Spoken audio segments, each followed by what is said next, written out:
मेरे अध्यापक के लिए एक पाठ। मैं रामेश्वरम में मस्जिद गली में रहता था। रामेश्वरम अपने शिव मंदिर के लिए प्रसिद्ध है। रोज शाम को मस्जिद से घर लौटते हुए मैं मंदिर के पास रुकता। यहां मुझे कुछ अजीब सा महसूस होता था, क्योंकि मंदिर जाने वाले लोग मुझे शक की निगाह से देखते थे। शायद वे हैरान होते थे कि एक मुसलमान लड़का मंदिर के सामने क्या कर रहा है। सच्चाई ये थी कि मुझे मंत्रों का लयबद्ध पाठ सुनना अच्छा लगता था। मुझे उनका एक भी शब्द समझ नहीं आता था, लेकिन उनमें एक अजीब सा जादू था। और दूसरा कारण था मेरा दोस्त रामनाथ शास्त्री। वो मुख्य पुरोहित का बेटा था। शाम के समय वो अपने पिता के साथ बैठकर स्तोत्रों का पाठ करता था। बीच बीच में वो मेरी ओर देखकर मुस्कुरा भी देता था। विद्यालय में मैं और राम कक्षा में पहली बेंच पर एक साथ बैठते थे। हम भाइयों जैसे थे। बस वो यज्ञोपवीत पहनता था और हिंदू था, जबकि मुसलमान होने के नाते मैं सफेद टोपी पहनता था। जब हम 5वीं कक्षा में थे, तब एक दिन एक नए अध्यापक हमारी कक्षा में आए। वे काफी सख्त मिजाज दिख रहे थे। अपनी हथेली पर बेंत ठकठकाते हुए उन्होंने पूरी कक्षा का चक्कर लगाया। आखिर वे हमारे सामने आकर खड़े हो गए और चिल्लाकर बोले, ए सफेद टोपी वाले, तुम्हारी हिम्मत कैसे हुई पुरोहित के बेटे के पास बैठने की? चलो फौरन सबसे पिछली बेंच पर जाओ। मुझे बहुत बुरा लगा। रोनी सूरत लिए मैं अपनी किताबें लेकर सबसे पिछली बेंच पर जा बैठा। छुट्टी के बाद राम और मैं दोनों ही चुपचाप खूब रोए। हमें लगा कि हम कभी दोस्त नहीं रह पाएंगे। उस दिन जब मैं घर लौटा तो मेरी सूरत देखकर पिताजी बोले, तुम रो रहे थे? क्या हुआ बेटा? मैंने पूरी बात उन्हें बताई। उधर राम ने भी अपने घर में ये बात बताई। अगली सुबह राम दौड़ता हुआ हमारे घर आया और बोला, पिताजी ने तुम्हें फौरन हमारे घर बुलाया है। मैं बहुत डर गया। मुझे लगा कि अब मुझे और डांट पड़ेगी। राम के घर हमारे नए अध्यापक को देखकर तो मेरी जान ही निकल गई। राम के पिताजी ने सख्ती से अध्यापक जी से कहा, जो कुछ भी हुआ उसके लिए आपको कलाम से माफी मांगनी होगी। मुझे विश्वास ही नहीं हो रहा था कि मुख्य पुरोहित अध्यापक जी को मुझसे माफी मांगने को कह रहे थे। वे कह रहे थे, ईश्वर की दृष्टि में कोई बच्चा किसी से कम नहीं है। अध्यापक होने के नाते आपका कर्तव्य है कि आप अपने छात्रों को उनकी अलग अलग पृष्ठभूमियों के बावजूद मिलजुल कर रहना सिखाएं। अब से आप इस विद्यालय में नहीं पढ़ाएंगे।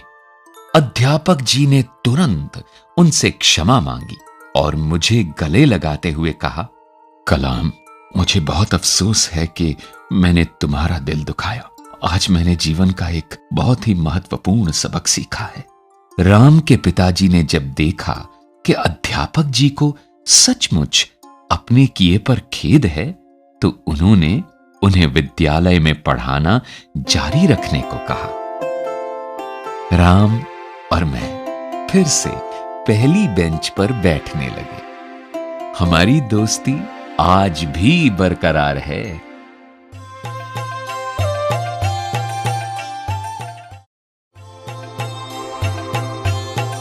मैं प्रथम आया। दूसरा विश्व युद्ध बस खत्म ही हुआ था और भारत उत्सुकता से अपनी आजादी का इंतजार कर रहा था।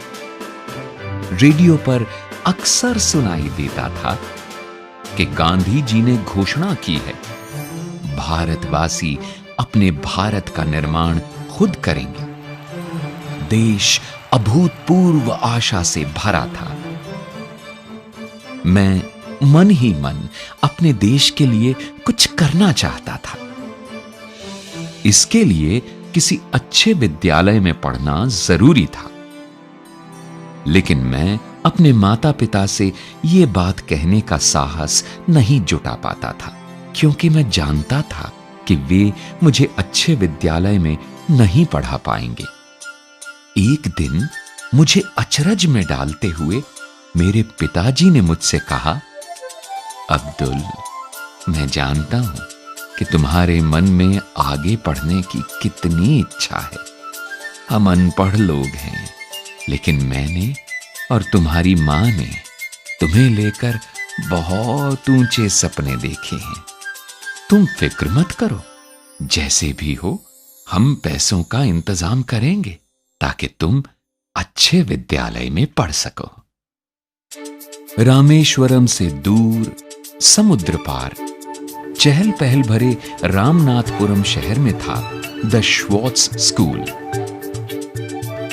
मेरे भैया मुझे वहां ले गए और मेरा दाखिला करवा दिया। वो बहुत अच्छा विद्यालय था। उन दिनों आजकल की तरह बिजली के पंखे नहीं होते थे। मौसम गर्म और उमस भरा होता तो छात्रों को पेड़ों के नीचे बैठाकर पढ़ाया जाता। दूसरे विषय की कक्षा में जाने का मतलब होता था दौड़कर दूसरे पेड़ के नीचे जाना। एक दिन मैं जल्दी में गलत कक्षा में चला गया। वहां हमारे गणित के अध्यापक पढ़ा रहे थे। वे चश्मे में से मुझे घूरते हुए बोले, अगर तुम सही कक्षा नहीं ढूंढ सकते तो तुम इस विद्यालय में क्या कर रहे हो? तुम्हें तो अपने गांव लौट जाना चाहिए जहां से तुम आए हो। फिर उन्होंने मेरी गर्दन पकड़ी और पूरी कक्षा के सामने मुझे बेंत लगाई। मेरा दिल टूट गया। मुझे इस विद्यालय में भेजने के लिए मेरे परिवार ने बहुत त्याग किया था। कभी कभी मुझे घर की बहुत याद आती थी, लेकिन मैंने ठान लिया था कि मैं अपने परिवार का नाम जरूर रोशन करूंगा। उस दिन मैंने निश्चय कर लिया कि मैं सिर्फ अच्छा छात्र ही नहीं बनूंगा, बल्कि सबसे अच्छा छात्र बनूंगा। मैं दिन रात पढ़ाई में जुट गया। कुछ महीनों बाद जब परीक्षा का परिणाम आया तो मुझे गणित में पूरे अंक मिले थे। मैं उत्साह से भर उठा। अगली सुबह प्रार्थना के बाद मुझे दंडित करने वाले गणित के अध्यापक जी खड़े हुए और मुस्कुराकर बोले, मैं जिसे भी बेंत लगाता हूं वह महान बन जाता है। उनकी बात सुनकर सब लोग हंसने लगे। फिर अध्यापक जी ने पूरी बात बताई और मेरी ओर इशारा करते हुए बोले, मेरी बात याद रखना, एक दिन ये लड़का इस विद्यालय और अध्यापकों का मान जरूर बढ़ाएगा। अध्यापक जी की बात सुनकर मैं पहले हुए अपने अपमान की कड़वाहट भूल गया। उस सत्र के खत्म होने पर जब मैं अपने घर लौटा तो हमारे परिवार ने बहुत खुशियां मनाई। मेरी मां ने घर पर ही मिठाई बनाई और पिताजी ने पूरे रामेश्वरम में मिठाई बांटी। और उस दिन मुझे लगा कि मैं भी किसी लायक हूं। लेकिन अभी बहुत कुछ पाना बाकी था।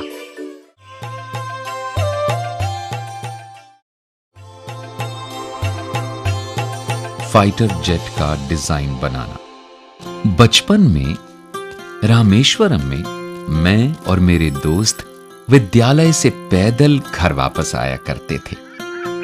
हम रोज गांव के तालाब के किनारे कुछ देर रुकते।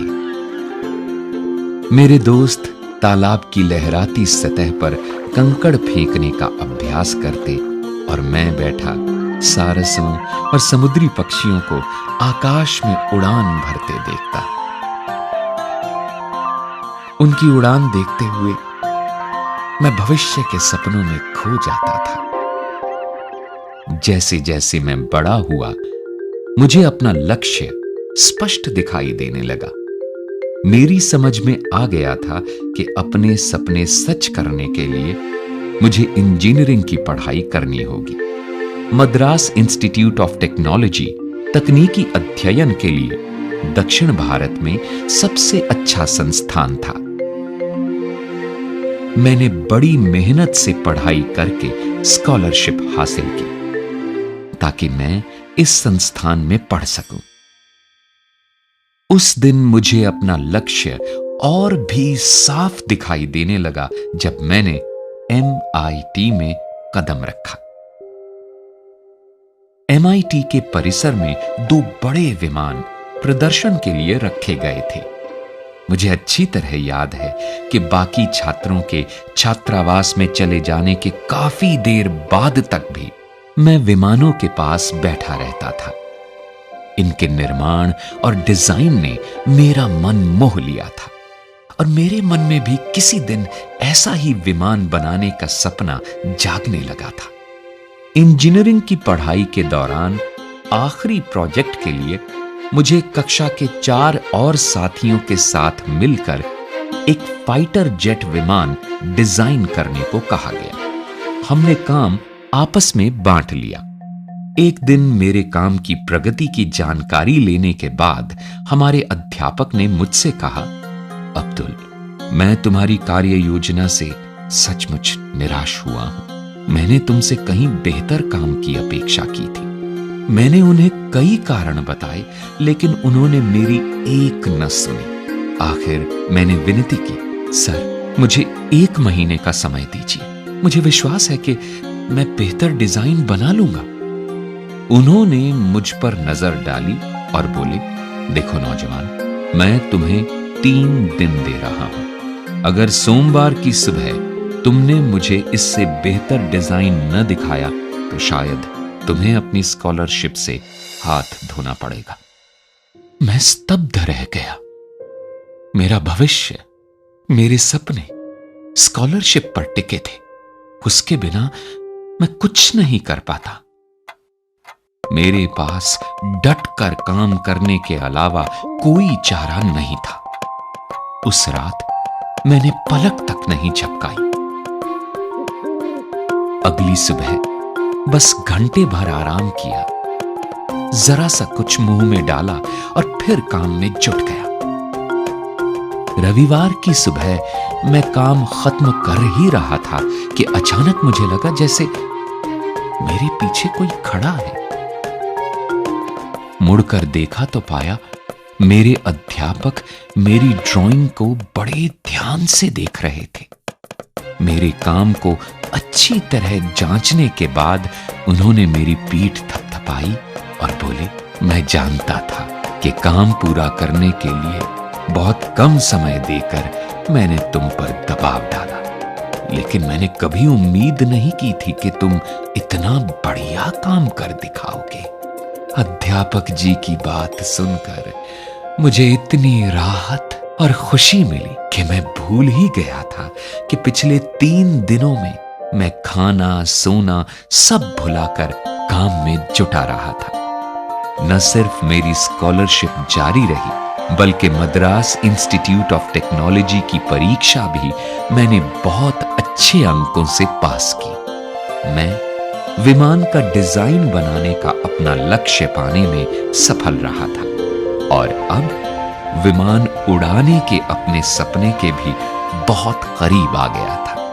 मैं सोचकर ही उल्लास से भर उठता था कि बचपन में देखे समुद्री पक्षियों की तरह मैं भी जल्द ही आकाश में उड़ान भर पाऊंगा।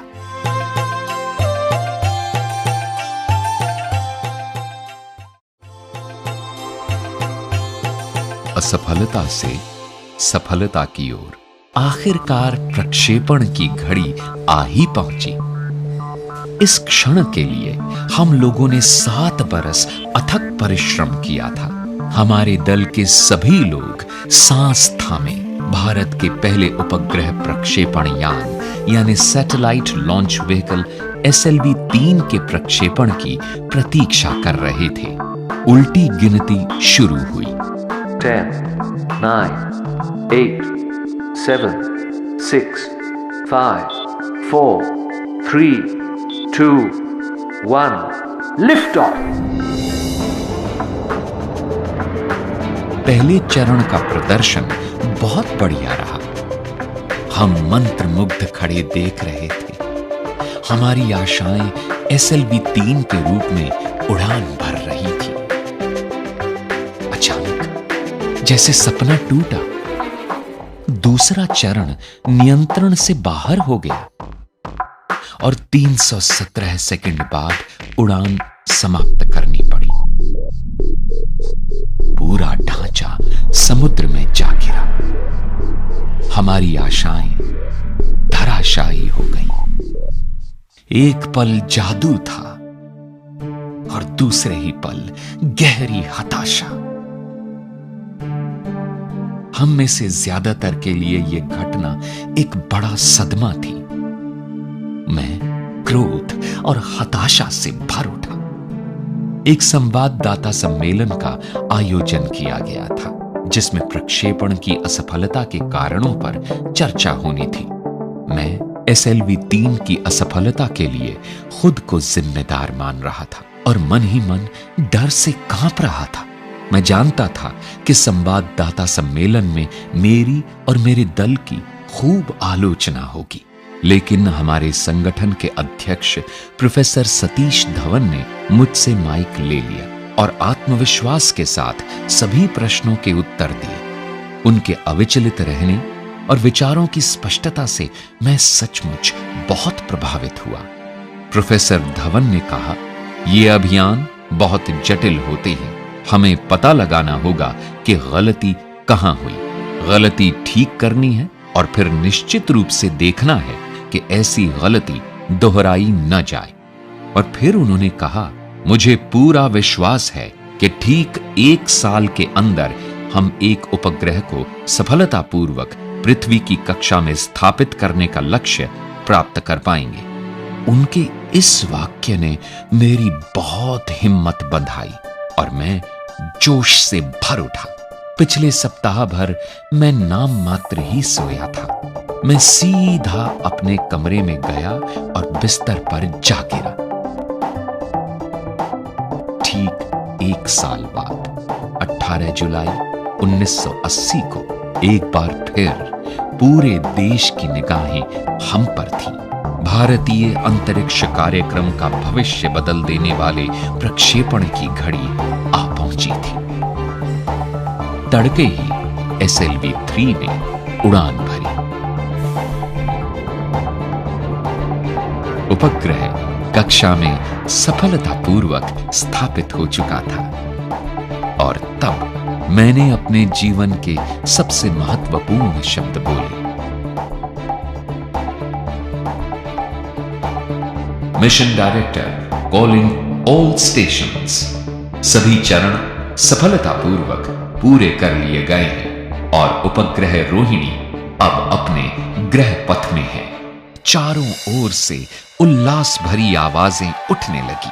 जब मैं इमारत से बाहर निकला तो मेरे सहकर्मियों ने मुझे कंधों पर उठा लिया और जुलूस बनाकर प्रक्षेपण स्थल की ओर ले चले। वो मेरे जीवन का सबसे गर्व भरा और सबसे सुखद क्षण था। मुझे अपने दल पर बहुत गर्व हुआ। पूरा देश उत्साह से भर उठा। भारत उपग्रह प्रक्षेपित करने की क्षमता से संपन्न देशों के छोटे से समूह में शामिल हो गया था।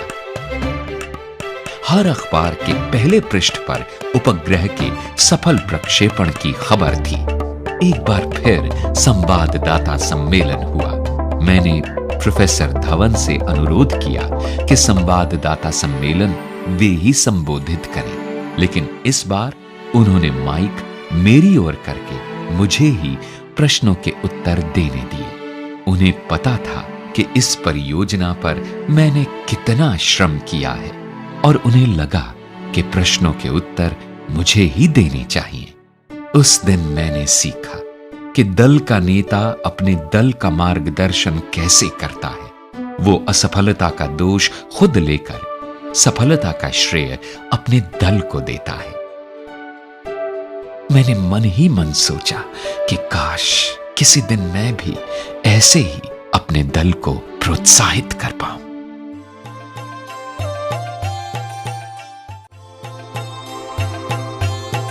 Missile man. अखबारों में अग्नि मिसाइल की बार बार असफलता और उसके परीक्षण में हो रही देरी की काफी चर्चा थी। अंतरिक्ष विज्ञान के क्षेत्र में ऐसी देरियां होती ही रहती हैं, लेकिन देश ये बात समझने को तैयार नहीं था। अपनी समस्याएं हमें खुद ही सुलझानी थी। लोग अपने अपने ढंग से देरी का मतलब निकाल रहे थे। अमूल के एक विज्ञापन में तो हंसी हंसी में यहां तक सुझाव दे डाला गया कि अग्नि को चलाने के लिए उन्हें अमूल मक्खन का इस्तेमाल ईंधन के तौर पर करना चाहिए। परीक्षण में देर होने के कारण अखबार हाथ धोकर हमारे पीछे पड़े थे और बार बार की असफलता से मेरे दल का मनोबल टूट चुका था। मुझे वे अनेक अवसर याद आए जब हमारे दल के नेताओं ने हमारा मनोबल बढ़ाया था। मैंने सोचा कि क्यों ना मैं भी ऐसा ही कुछ करूं। मैंने एक सभा आयोजित करके अपने दल के 2000 सदस्यों को संबोधित किया। हमें एक महान अवसर दिया गया है। सभी बड़े अवसरों के साथ बड़ी चुनौतियां भी जुड़ी होती हैं। हम हिम्मत नहीं हार सकते। हमारे देश को हमसे कम से कम इतना तो मिलना ही चाहिए। मैं बात खत्म कर ही रहा था कि अनायास मेरे मुंह से निकला, मैं वादा करता हूं कि अगले परीक्षण में अग्नि का प्रक्षेपण सफल रहेगा। मेरा दल अचानक ऊर्जा से भर उठा। नए जोश से भरकर मेरे दल ने जबरदस्त इच्छा शक्ति दिखाते हुए बड़ी लगन से काम किया। आखिर प्रक्षेपण की तारीख 22 मई 1989 तय हुई। सेना के जनरल और रक्षा मंत्री जैसे गणमान्य व्यक्ति प्रक्षेपण देखने आए। प्रक्षेपण से पहली रात हम पूर्णिमा की चांदनी में दमकते समुद्र तट पर सैर के लिए गए। गरजती लहरें चट्टानों से टकरा रही थीं। हम सभी के मन में यह प्रश्न घुमड़ रहा था कि क्या कल अग्नि का प्रक्षेपण सफल रहेगा, लेकिन इस बारे में कोई भी कुछ बोलना नहीं चाहता था।